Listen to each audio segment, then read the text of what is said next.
Hello বন্ধুরা, আশা করি সকলে ভালো আছেন।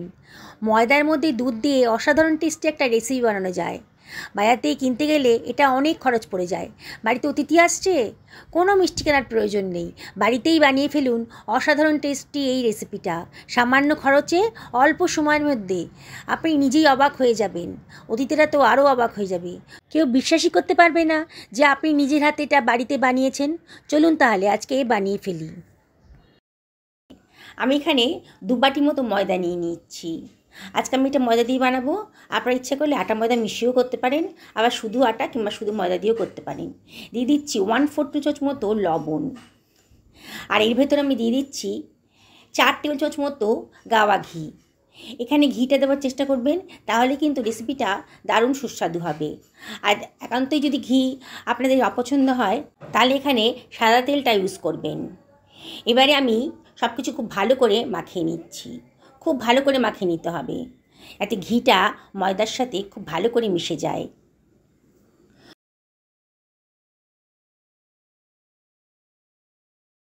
দেখুন কিরম মুঠো করে যাচ্ছে, আর মুঠটাকে চাপ দিলে আবার ভেঙেও যাচ্ছে, মানে আমার ময়ামটা ঠিক মতন মেশানো হয়ে গেছে। এবার আমি দিয়ে দিচ্ছি দুধ। আজকে আমি এটা দুধ দিয়ে বানাবো, তার জন্য টেস্টটা কিন্তু একেবারে 100 গুণ বেড়ে যাবে। এখানে অল্প অল্প দুধ দিয়ে আমি ময়দাটাকে মেখে নিচ্ছি। একবারে বেশি দুধ দেবেন না, খুব অল্প অল্প করে দুধ দিয়ে ঠেসে ঠেসে ময়দাটাকে মেখে নিতে হবে। আমরা যেমন করে রুটির আটা মাখি না, সেরকম করে এটা ঠেসে ঠেসে মেখে নিতে হবে। আর সামান্য সামান্য দুধ দিয়ে এটাকে মেখে নেব। আমার কিন্তু ডোটা খুব বেশি নরম হবে না, আর খুব বেশি শক্ত হবে না।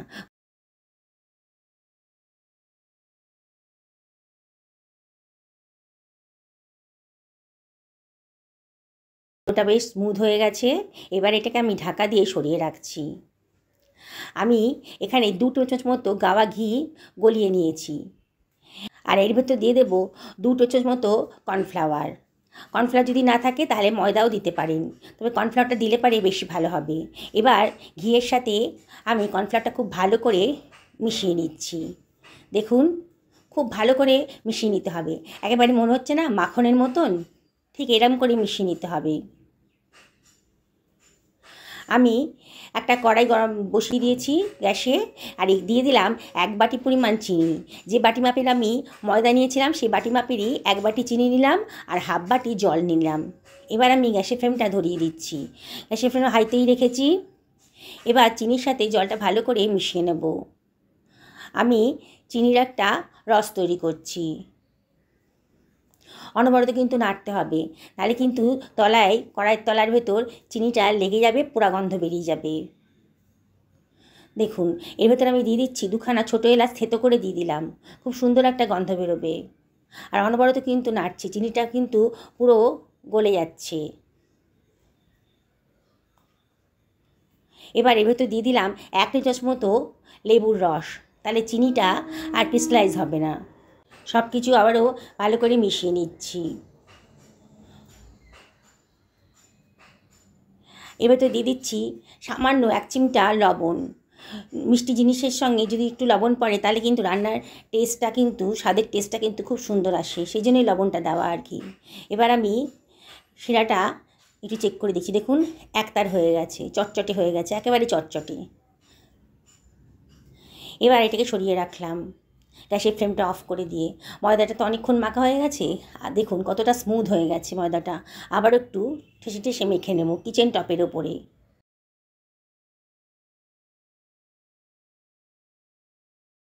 দুভাগে ভাগ করে নেব, ছুরি দিয়ে কেটে নিলাম, 2টো পোর্শনে ভাগ করে নিয়েছি। একটা পোর্শন নিয়ে আবার একটু মেখে নিলাম। ময়দা তেল কিছুই দেওয়ারই প্রয়োজন নেই, এমনি এটা বেলতে পারবেন। এটাকে আমি খুব পাতলা করে বেলার চেষ্টা করব, ঘুরিয়ে ঘুরিয়ে এটাকে বেলে নিচ্ছি, সেই জন্যই কিচেন টপের উপর নিয়ে এলাম। দেখুন আমি যতটা সম্ভব বড় করে পাতলা করে বেলার চেষ্টা করছি। দেখুন এইবারে যে ঘোলটা বানিয়েছিলাম আমি কর্নফ্লাওয়ার আর ঘি দিয়ে, তার অর্ধেকটা আমি এর ভেতর দিয়ে দিচ্ছি, বাকি অর্ধেকটা রেখে দিচ্ছি, আর একটা লেচি আছে না সেটা বেলার জন্যে। এবার ওটাকে ভালো করে হাত দিয়ে মাখিয়ে নিলাম।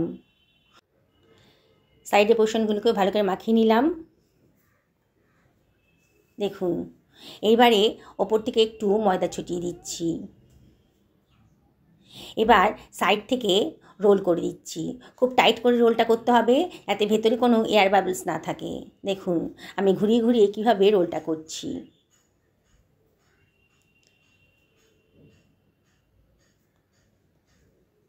একেবারে চেপে চেপে রোলটাকে করে নিতে হবে। আরও একটুখানি রোলটা করে নিতে হবে, যাতে সাইডগুলো একেবারে বসে যায়। দেখুন, এবার যে পরিমাণ লম্বা হয়েছে, এবার টেনে টেনে এটাকে দ্বিগুণ পরিমাণ লম্বা করে দিতে হবে। দেখুন আমি টেনে টেনে এটাকে অনেকটা লম্বা করে দিলাম। যতটা বেলেছিলাম তার থেকে কিন্তু পুরো দ্বিগুণ পরিমাণ লম্বা হয়ে গেছে। এবার সাইডের ওপরে পোর্শনটা আমি কেটে বাদ দিচ্ছি, ফেলে দেবো না, ভেজে নেব। এবার ছোটো ছোটো করে আমি কেটে নিচ্ছি। দেখুন আমি কীভাবে কাটছি।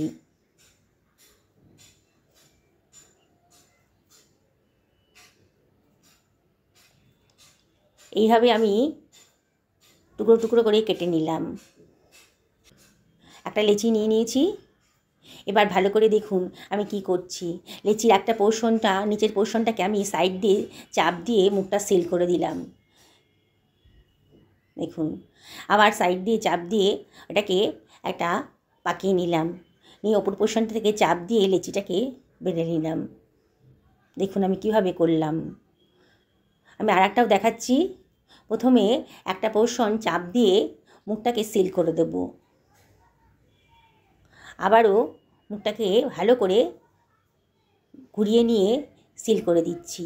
তো ওপর থেকে চাপ দিয়ে লেচিটা তৈরি করে ফেললাম। মনে হয় বন্ধুরা আপনাদের বুঝতে একটু অসুবিধা হয়নি। আর একটা যে লেচি ছিল সেটাকেও লম্বা করে বেলে নিয়েছি।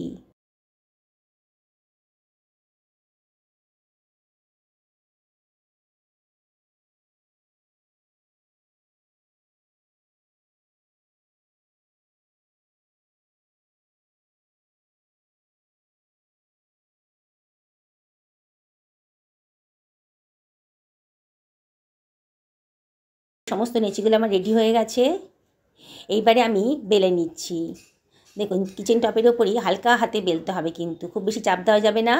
আমরা যেমন ছোটো ছোটো করে পুরি বানাই ঠিক সেরম করেই বেলে নেব। খুব বেশি মোটাও হবে না আর খুব বেশি পাতলাও হবে না। দেখুন আমি আর একটাও বেলে দেখাচ্ছি। বেলতে হবে কিন্তু খুব হালকা হাতে বেলতে হবে, খুব চাপ দিয়ে কিন্তু বেলা যাবে না।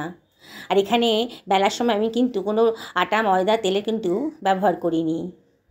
এইভাবে আমি সমস্ত পুরির মতন করে সেগুলো বেলে নিলাম। বুঝতেই পারছেন বন্ধুরা আমি খাজা বানাচ্ছি আজকে। তেল গরম করতে দিয়ে দিচ্ছি, সাদা তেল। বেশ গরম হয়ে গেছে যখন, তখন একেবারে লো ফ্লেমে করে দিয়েছি। তারপরে 4খানা খাজা আমি এর ভেতর দিয়ে দিচ্ছি। খাজাগুলোর যে পোর্শনটা নিচের দিকে সিল করেছিলাম সেটাই কিন্তু কড়াইয়ের তলায় থাকতে হবে। আশা করি বুঝতে পেরেছেন। এবার খানিকক্ষণ বাদেই কিন্তু খাজাগুলো ওপরে ভেসে উঠবে, তেলের ওপরে ভেসে উঠবে। তখন ভালো করে নাড়াচাড়া করে এগুলোকে ভেজে নিতে হবে। গ্যাসের ফ্লেমটা কিন্তু একেবারে লোতেই রাখতে হবে। প্রথমে যখন ভেসে উঠেছে তখন এগুলোকে আমি গ্যাসের ফ্লেমটাকে মিডিয়াম টু লোতে রাখবো। দেখুন ওলট পালট করে এটাকে ভেজে নিতে হবে। বেশ সুন্দর একটা কালার এসে যাচ্ছে যখন, তখন এটাকে হাই ফ্লেমে করে দেবো। মানে অনবরত গ্যাসের ফ্লেম চেঞ্জ করে করে এগুলোকে ভাজতে হবে। প্রথমে লো ফ্লেমে, তারপরে মিডিয়াম টু লো ফ্লেমে, তারপরে হাই ফ্লেমে। দেখুন তাহলেই কিন্তু দারুণ ক্রিস্পি হবে। বোঝাই যাচ্ছে এগুলো সুন্দর করে ভাজা হয়ে গেছে, সুন্দর একটা কালারও চলে এসছে, আর দেখেই মনে হচ্ছে বেশ ক্রিস্পি হয়েছে। এবার এটাকে আমি তেল থেকে তুলে নিচ্ছি। অন্য একটা পাত্রের ভেতর রেখে দিলাম। আবারও বাকি খাজাগুলো একইভাবে ভেজে নেব। দেখুন বন্ধুরা, নিচের যে পোর্শনটা সিল করেছিলাম সেটা কিন্তু কড়াইয়ের তলাতেই যাবে। আবারও বলছি, একইভাবে আমি বাকি খাজাগুলোকেও ভেজে নেব। বন্ধুরা রেসিপিটা যদি ভালো লাগে তাহলে লাইক শেয়ার কমেন্ট করতে কিন্তু ভুলবেন না। আর নতুন বন্ধুদেরকে রিকোয়েস্ট করব আমার চ্যানেলটা সাবস্ক্রাইব করার জন্যে। পাশে থাকা বেল আইকনটা অবশ্যই ক্লিক করে দেবেন, তাহলে আমার রান্নার নোটিফিকেশানটা আপনারা চটজলদি পেয়ে যাবেন। পুরনো বন্ধুদেরকে অনেক ধন্যবাদ, তাদের সাপোর্টের জন্য এত দূর আসতে পেরেছি। তাও আপনাদেরকে রিকোয়েস্ট করব, রেসিপিটা যদি ভালো লাগে তাহলে লাইক করবেন, শেয়ার করবেন, আর অবশ্যই কমেন্ট করবেন। এইভাবে সমস্ত খাজাগুলোকে আমি ভেজে নিয়েছি। আমি একটা ভেঙে দেখাচ্ছি কতটা মুচমুচে ক্রিস্পি হয়েছে, দেখছেন তো? কেউ বিশ্বাসই করতে পারবে না যেটা ঘরে বানানো হয়েছে। আমার যে রসটা, চিনির রসটা বানিয়েছিলাম, চিনির শিরাটা, সেটা উষ্ণ গরম আছে।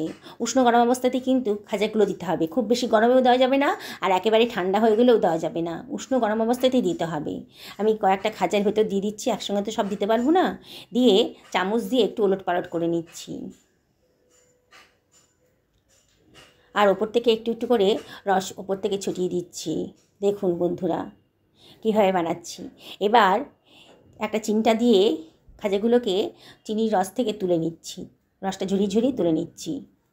30 সেকেন্ড মতো রাখলেই হবে, তার বেশি রাখার দরকার নেই। তাহলে কিন্তু খাজাগুলো বেশি রাখলে পরে খাজাগুলো কিন্তু নরম হয়ে যাবে। এইভাবে চিনির রস থেকে আমি খাজাগুলোকে তুলে নিচ্ছি।